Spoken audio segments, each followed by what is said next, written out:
Hi everybody, this is Megan Demand, aka Cartoon Donnie 2. Welcome to the next reaction video. Today's video we're gonna watch is Amazing What a Gumball by Cartoon Network. So yeah. The movie that Yoshi Player is gonna be reviewing today is Frozen 2. So yeah. For those of you who don't I love the first Frozen film and I especially love the sequel. In fact, I'm gonna see it again on Disney Plus this week. Yeah, the movie was great, and I'm hoping that it'll be good. But Yoshi Player did hinted that he saw the trailer for Frozen 2 and he thought it looked great and he was gonna go see it. Then after he saw it, he mentioned that in his other video that he did not like it, like what he expected, like Wreck-It Ralph 2. So yeah, I I'm gonna expect what Yoshi Player didn't like from Frozen 2. Let's see what it is in 3, 2.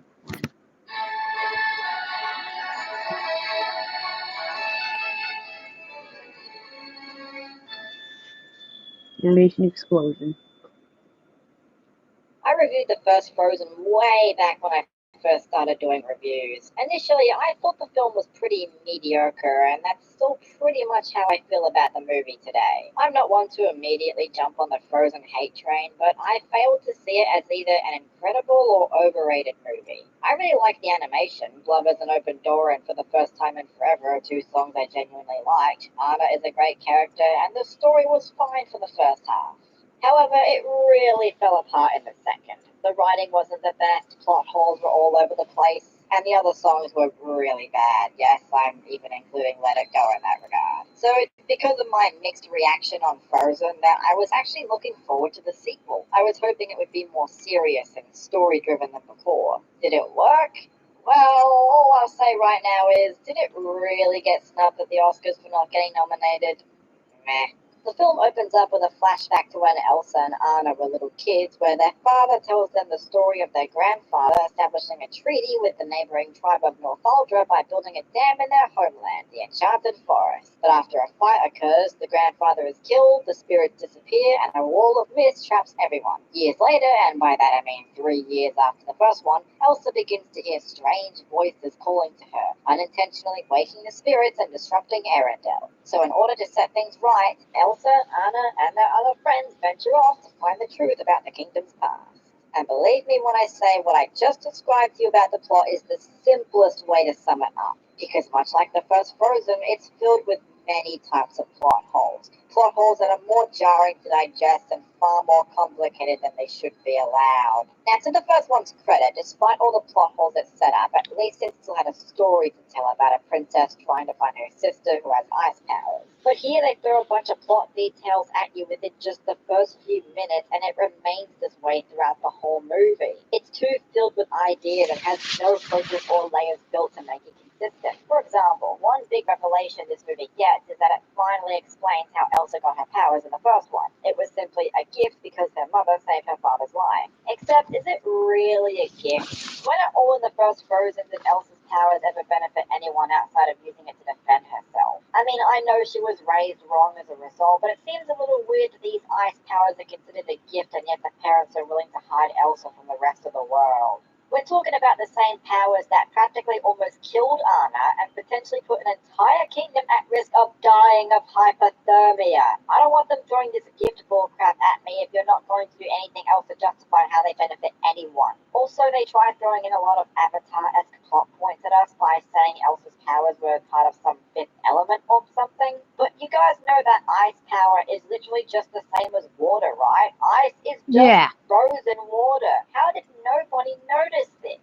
Whatever stake this movie tries to introduce, Yeah, guys, ice is frozen water. Minutes, meaning they're not high enough to sustain my interest. Like, remember in the teaser trailer where Elsa was trying to run across a tidal wave Yeah. gave me the impression she was trying to overcome a struggle. I was thinking, holy shit, this movie's going to have some real emotional weight. But no, it's not properly built up. It feels less exciting than it should be. This movie doesn't hesitate with clashing two different types of tones against each other just to create a confused narrative that feels like it's going nowhere. Not just that, the actual conflict going on with the spirits lost my interest really quickly. This not only leads to a climax that doesn't even feel like a climax, but it just made me question why this was never an issue until the fight only got more physical. There's no stakes involved to keep my interest long enough because by the second the problem is introduced, it's resolved in the easiest fucking way possible. From the first minute this movie began, it became insanely obvious where it was going to go and what the big message of the day was going to be. But by far the most frustrating element of the story, to me at least, is with the ending. I guess it's nice to say there's no twist villain this time around, even though at one point it seemed like they were going to do that. But now the trend is deciding to split up main characters before the movie's over. Ralph Breaks the Internet did it pretty badly, but Toy Story 4 did it great at least. I'm seriously Well, considering whether this or Ralph I don't 2's think ending both could movies work. did it It's not great. set up properly, it Oh comes well, up with Toy Story flaws, 4. and it doesn't get explored enough. As much as I hated Vanellope's I decision leaving her own game kind in of Ralph 2, didn't at like least the ending to that I Wreck-It felt Ralph was 2. given I some do have to attention agree so with that it him. wasn't some end film decision. When in Frozen 2 did Elsa ever get the idea to live in the forest with the other spirits? I get that she doesn't fit in with Arendelle very well, but all the writers had to do was explore this element a little more. Let alone the fact that Anna now has to become queen and she doesn't react to it at all. I'm fine if they want to develop Elsa more, but it's too rushed. Oh, and I'm sorry to any die-hard Elsa fans out there, but even after how I felt about her in the first movie, I still don't like her. I was extremely hopeful she would be better handled in this one compared to the first Frozen, but what Elsa suffers this time around is that her conflicts are never really resolved. They have an internal conflict set up for her to commonly push people away from her, but it never feels like it was resolved. Instead, it feels more like as if Anna should just accept that Elsa will do this because she doesn't feel like she fits in. When it got to the point where Elsa actually pushed Anna and Olaf away just to explore the island on her own, it actually started to make me legitimately angry. The point is, Elsa is a character I want to like in this series, but I keep getting too frustrated with her to enjoy her. And the other characters aren't much better, honestly. Olaf is really annoying this time around. I didn't really mind him that much in the first movie since a lot of his dialogue was usually really quiet and he was just introduced halfway through. Here he's in it for a good chunk of the movie and he's really loud and painfully obnoxious. What? I Yes, think the he was one funny part in of the him doing second this movie. stage show of the first movie's events is really funny, but that doesn't say how much I wanted to burn him alive. And all the new characters this movie introduces just aren't very interesting, mainly because they don't get a lot to do. I felt like they were only on screen for about 10 minutes before being cut out of the second half for a good majority of the movie. The only character I felt actually got better was Anna. That's not much of a surprise, I know, but now she's grown past the whole loving someone in a single day shtick and feels more developed this time around. I like how they add more depth and flesh out Anna's character more to the point where she's more than just the one sister that doesn't have magical ice powers. But if I had to say one thing about this movie that is actually better than the original, it is What? without a doubt the music. Whereas the first movie had a few decent songs and then others that felt like slogs, this movie had more songs that I actually enjoyed more than outright hated. Christoph has this boy band song which was great, Into the Unknown is a real jam, Show Yourself fits beautifully within the story, Anna's song is really nice. Probably the only song I didn't care for was Olaf, since it felt very similar to In Summer from the original. Otherwise, the songs are way better than in the first movie at least.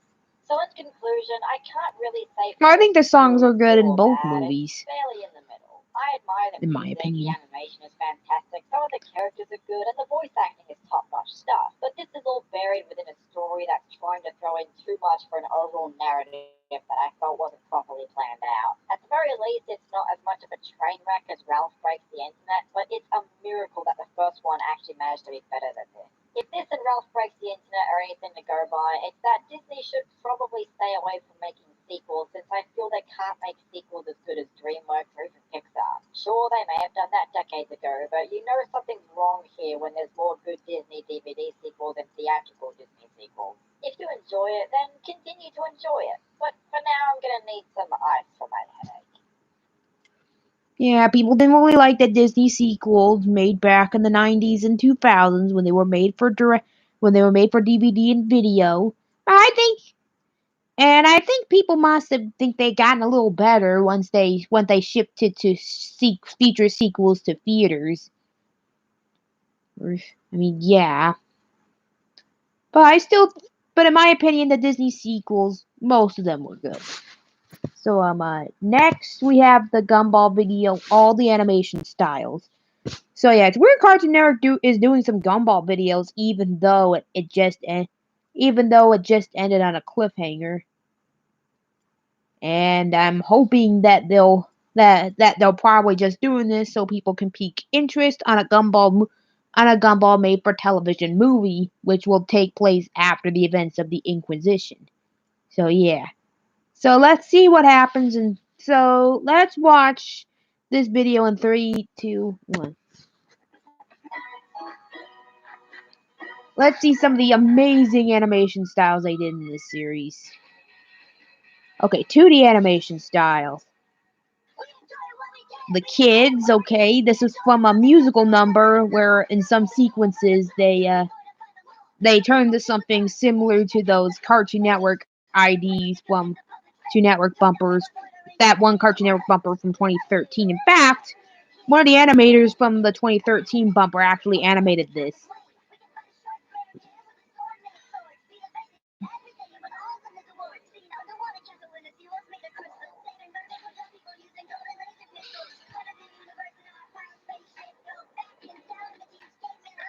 The part with the caveman.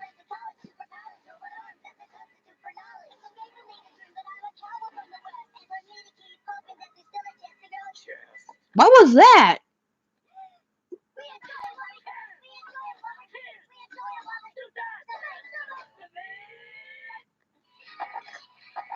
Okay, the Ollie, which is basically another episode of a guest animator.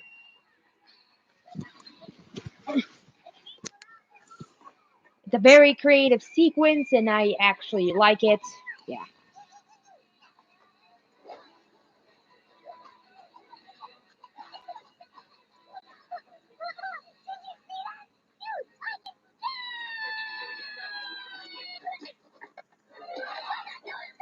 The drama, which basically made it an anime style, that sequence.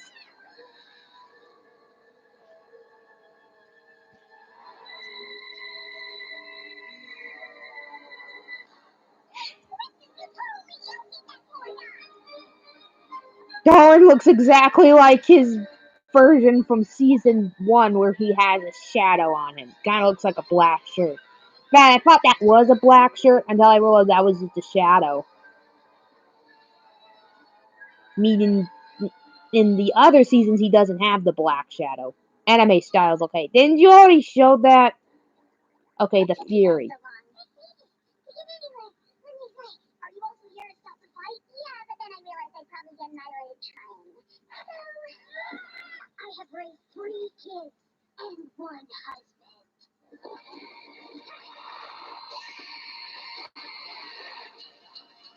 This was animated by the same company that did the 2011 Thundercats series.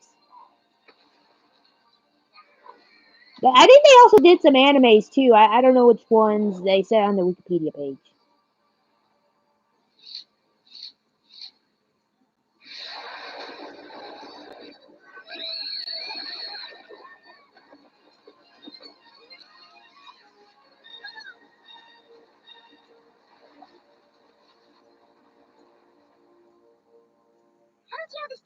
The shippening. Oh, this is a weird episode. Oh!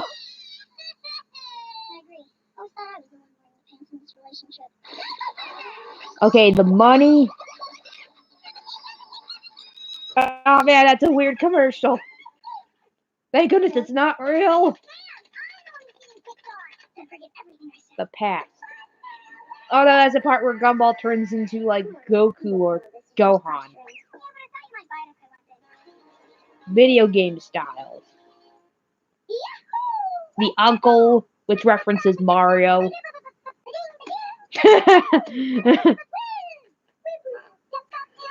Yeah, it is gross. Yeah, you probably shouldn't have. Oh, hey dude, this is my uncle. Hey, it's me, Mario. That's not even the real Mario. Okay, the words where it's done in the style of Street Fighter 2. Their fights are all insults.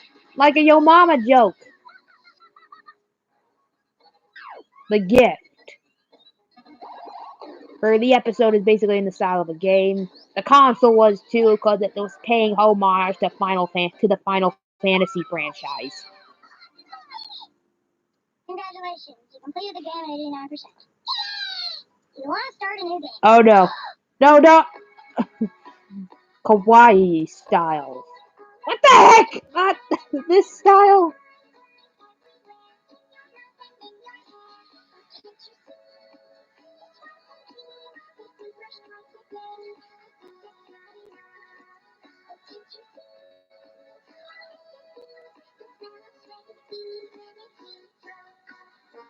Me with the coronavirus around, you gotta listen to her. Cute and adorable. Really? Oh no, not a cute combo attack.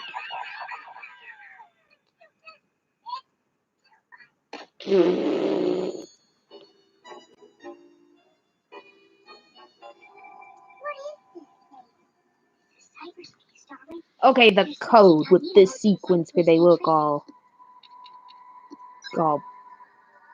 computer codish.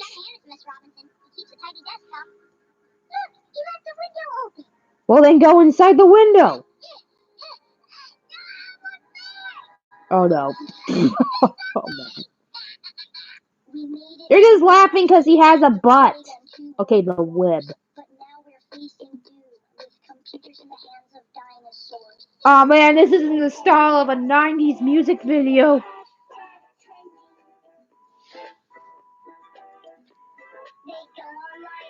That looked like a reference to the Dancing Baby. You know, from the 90s. Oh no, stuff from previous episodes.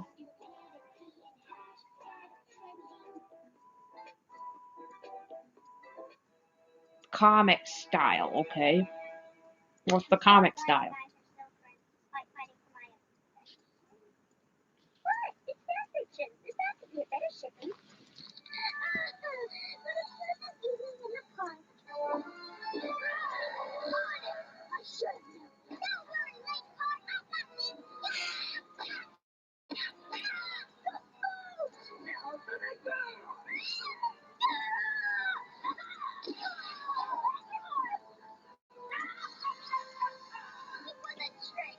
Is Sarah voicing the villain? I think she is.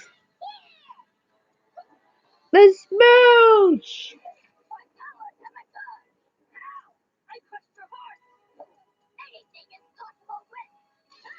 The power of optimism!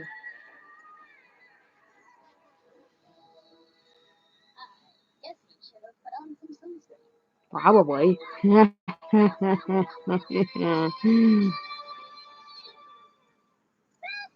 The guy, okay. Oh no, this is in the style of Power Rangers and Super Sentai. I would say Super Sentai and Power Rangers because that Super Sentai came out before Power Rangers. What's going on with you anyway? I haven't seen this stuff for so long. He's in an old cartoon style. Then why are you dancing? I think I got the shape. The spin-offs. This is making fun of stuff from the 80s that had like a toy line. Okay, 90s too. A Power Ranger Zoid.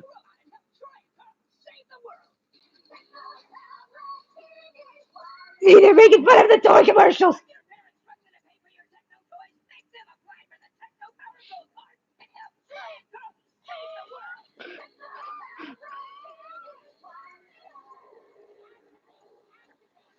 Okay, that's a lot of monsters.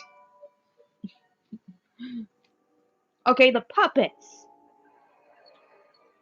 this is done in a more "Don't hug me, I'm scared" style because this was done by the people that did "Don't hug me, I'm scared." Because they're finger puppets.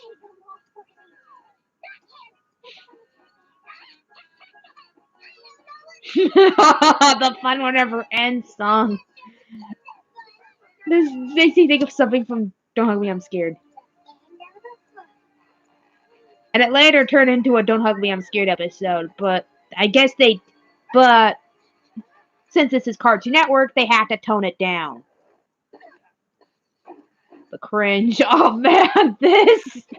Oh, oh, oh man. Oh, I love this part from the tape. It always makes me laugh. This isn't really an animation style. It's mostly done in live. It's mostly a live action thing. Puppets are mostly live action.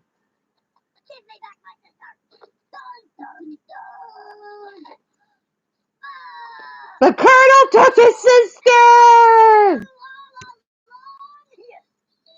The 3D animation style. Let's see them.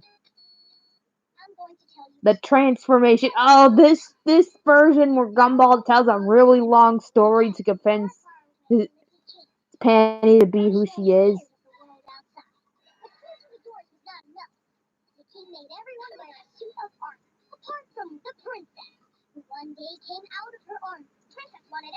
He made the princess look weird.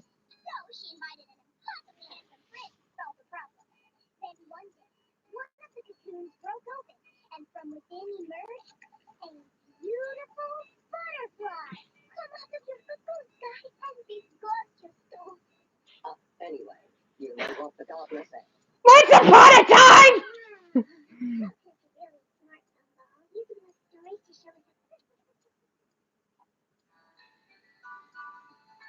He just ran off. Okay, handmade styles. Ah, the money. This is what will happen if it goes too expensive.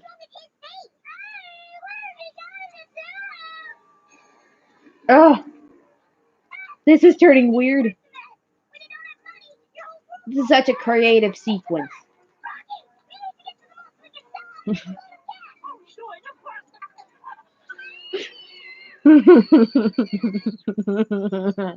Oh man. Oh.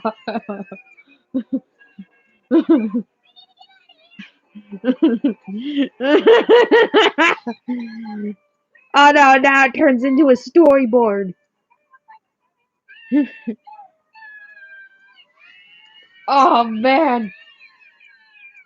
Okay, now they're in a drawing. Okay, the weirdo. Oh man, this isn't a musical number. That's all crudely drawn.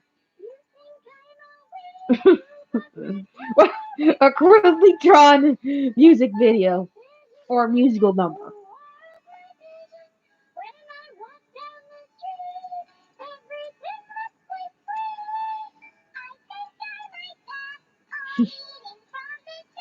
Don't eat this dude's grass.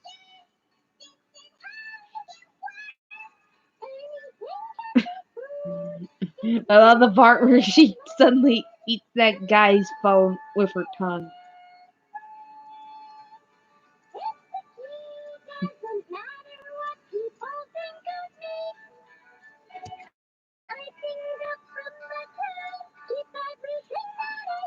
This is such a silly song.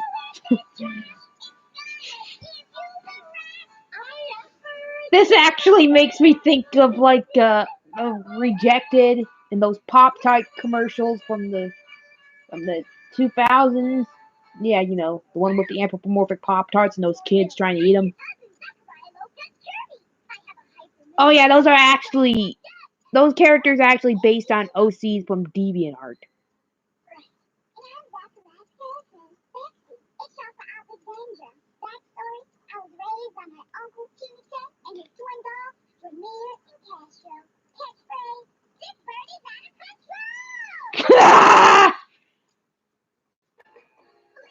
The heart. Oh man, this one. Seriously, why are they dressed up like this in a kids show? Characters should only dress up like that in a show made for teens and obviously adults.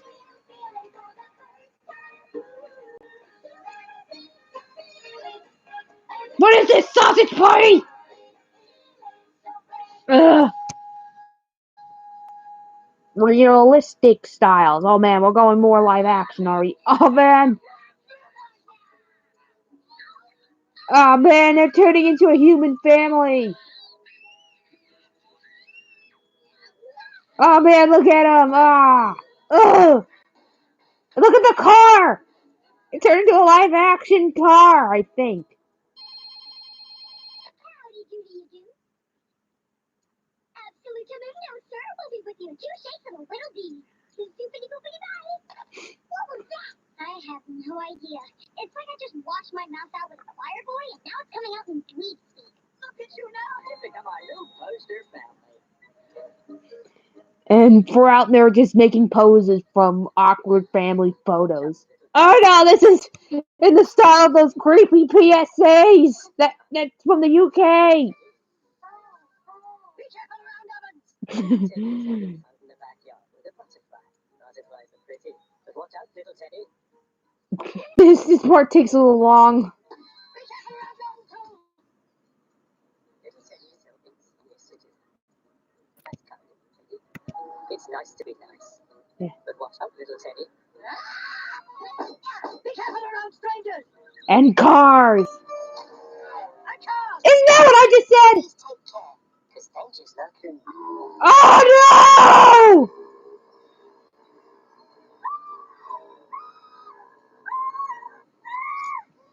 Okay, everyone take You're a making that I'm just face. Animation glitch styles. Okay, let's see them. Oh man, this part from the job. If you look at this, gender swap, CGI, pixels, clays, reverse, outlines, skeletons, what? And airbags. And then they're not in a car. And Nicole's changing colors. And then they turn into live action things. Oh, and this part's kind of weird. You look at them all changing.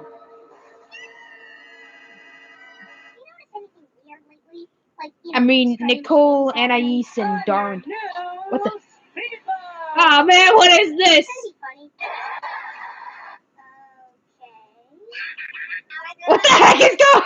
Oh man, this part in the glitch is weird. I mean, the signal.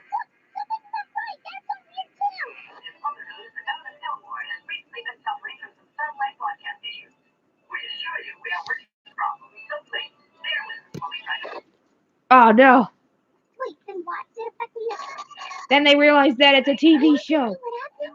If what happens on TV happens to us, doesn't mean that we're So we all got home and everything was fine. You two made up, we're all safe, and all's well that ends well. Ah, Father's Day. Ah!